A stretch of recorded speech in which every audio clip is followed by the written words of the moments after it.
I'm Beck and welcome to a weekly check-in for what I'm currently reading. I picked out some books in my previous video from a random number generator and I chose them off my to be read cart, both audio and physical. So I have a brief update for you, and that is I started An Academy for Liars by Alexis Henderson, and this is a dark academia book, and so far the vibes are weird.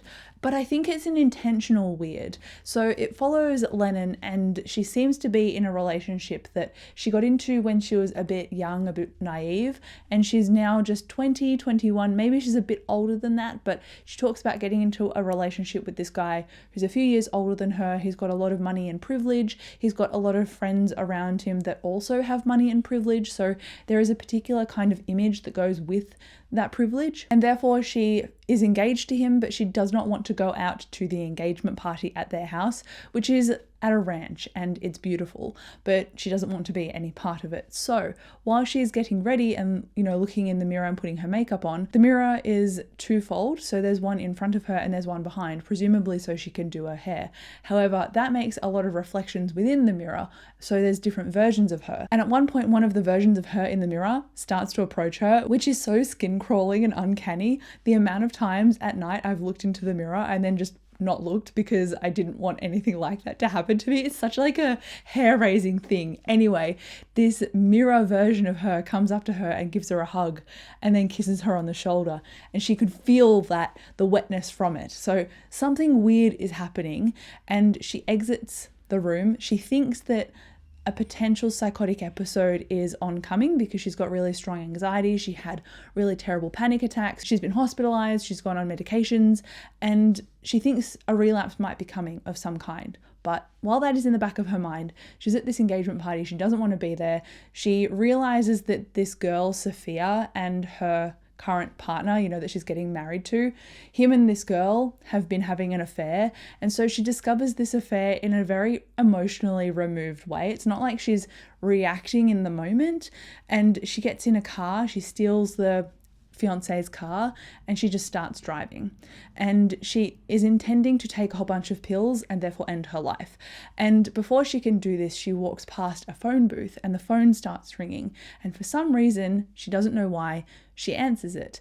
And in this phone call, this person is saying that she needs to come to this particular location because she's been admitted to this academy and she needs to sit the entrance exam. Meanwhile, she's like, I don't remember applying for anything, but apparently her birth was the application. She realizes that she has to drive for 8 hours in order to make it in time to this admission for the entrance exam. So off she goes, and there the story starts. From there, it continues to get even weirder, and I think I like the weirdness. I just wish I knew how to place it. So I think once we've got more understanding of the magic and the world building, I think I'll be a little bit happier and a little bit more sure-footed going into this story. So far, I'm only 40 pages in, so I'm right at the very beginning. So I'm really hoping this launches off into creepy and interesting territory, and the beginning really sets up the tone that it will do that. So I'm looking forward to it launching off into this vast foray of weird magic, and I hope that it ends up being a 4 stars. At the moment, it's sitting around 3 or 3.5 stars, which is still a good rating. I just want it to be excellent. And then I started the audiobook that I chose on my random number generator as well, and that is The Promise of Blood, which is an epic fantasy. And at the beginning of the story, we're following this guy who is an investigator. He used to be with the police force in this magical world, and he's been summoned to the court by the king at nighttime, and he doesn't know what's going on. So when he gets there, he is about to walk through this door and he sees a body lying on the ground, and he's like, what's going on? And he walks in, and the guy who greets him has started a coup against the king, and this guy seems to go along with it. So he just accedes to the demands this guy is making, and it seems like they have a person in common, but this person is now deceased. So the reason for his summoning is because this deceased person knew him very well when they worked together as police, and now has hired him to almost be an investigator, because when all of the coup was occurring and these people were killing all the mages in the castle, they were uttering some words which seemed very weird, and they were like, we don't know why this is happening, but we know 20 years ago that this investigator worked on the key case that they're all referencing. So something is afoot, and while this was happening, I was struggling to suspend my disbelief. Like, why did this guy go along with killing the king? But then in the next chapters, I'm up to like chapter 3, so I'm still very early on.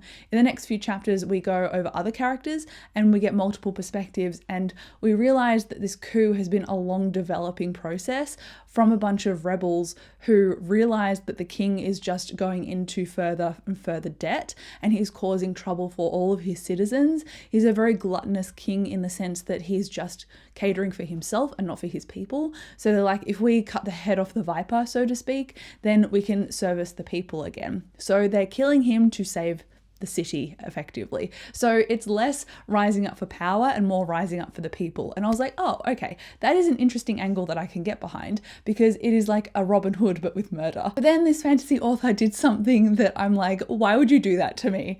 It hurts my brain. And he has included 2 characters, which are Tennille and Tanis. And I was like, why would you do that to me? That is mean. You're setting up a fantasy world with characters, magic, and places that I've never heard of before. All of this is new information to my brain.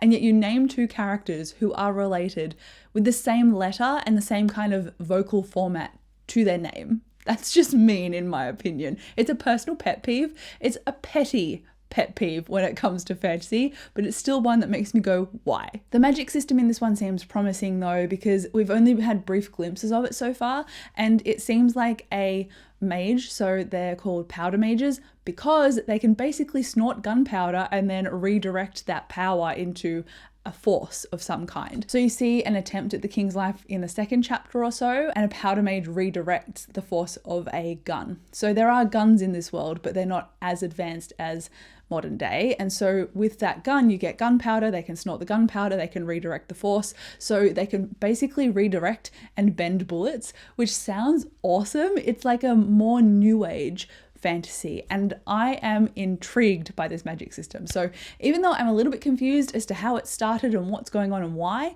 more so the why, I'm still intrigued and I'm going to give it a go. Unlike with my first book, and I know that it's going to be 3.5 stars so far, I have no idea what rating this is going to be, so I hope that it's a good one. So it's later in the week, and this is awkward because the investment and time I put into the first part of this video talking about The Promise of Blood, I don't find it as promising as I initially did. I put it down at 28%, and I think that kind of speaks to the style of fantasy that I'm into, because the book wasn't necessarily doing anything untoward or anything that I particularly hate reading in terms of tropes or anything. It was just a bit boring to me, and I think that's due to the style of writing by Brian McClellan.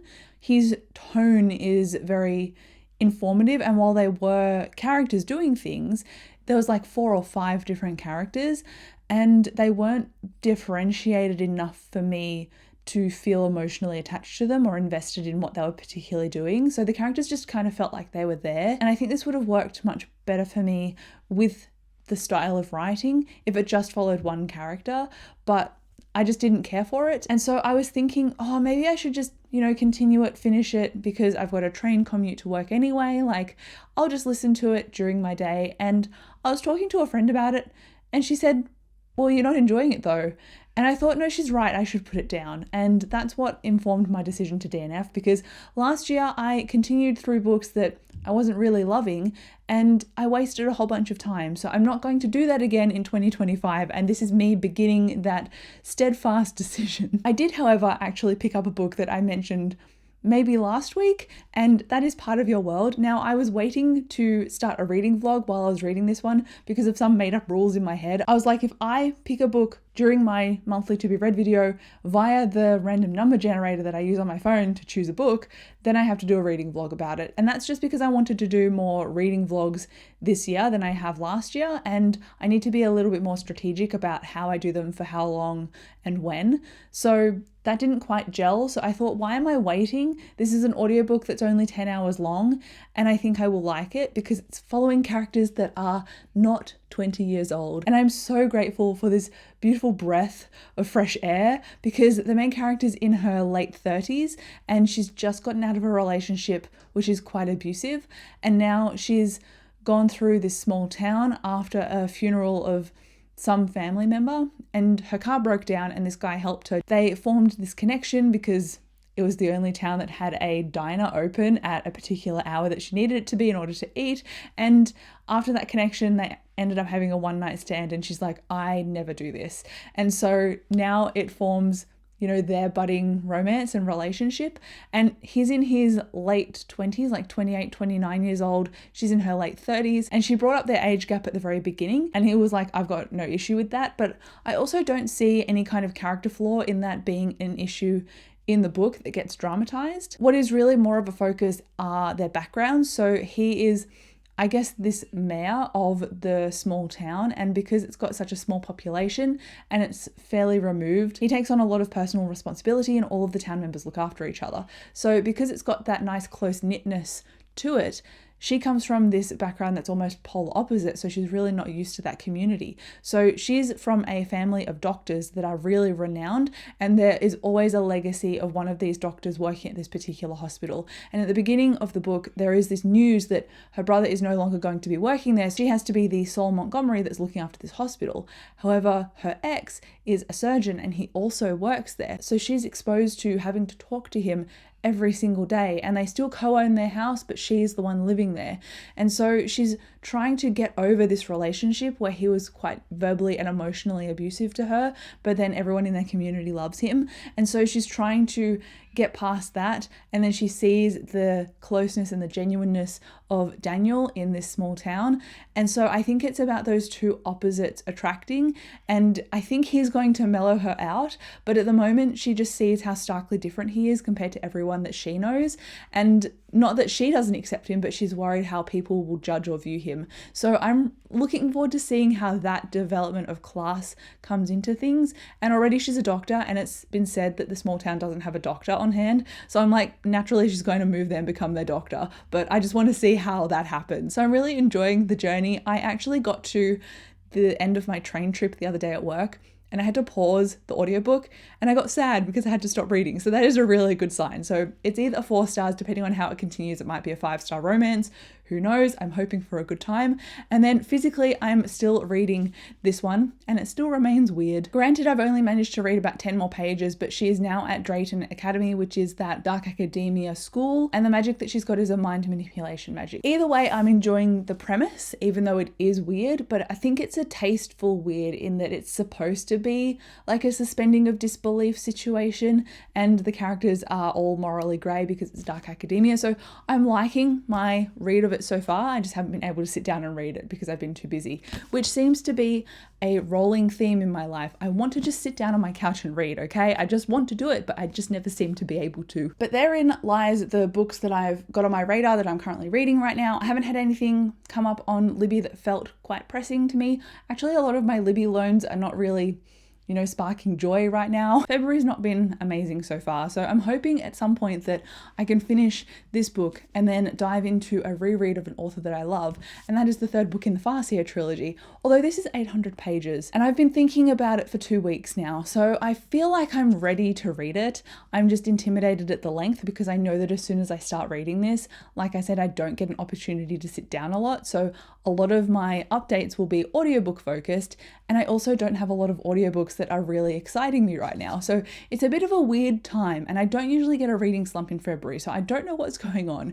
Anyway, I'll sort out my reading. Hopefully I'll finish some things. I've got 2 hours left of Part of Your World, by the way, that I didn't mention before. So I'll finish that and then figure out something else, and then hopefully I'll read fast enough to finish that other book so I can finish this. You know, it's all happening. I'm trying to go through the motion and get through as many books as possible and enjoy them as well. But thank you so much for watching this video. Like, comment, subscribe if you enjoyed and you want to share what you're currently reading. I would love to know. But again, thank you so much for watching this video. I'll come chat to you down below in the comments, and I'll see you in my next video.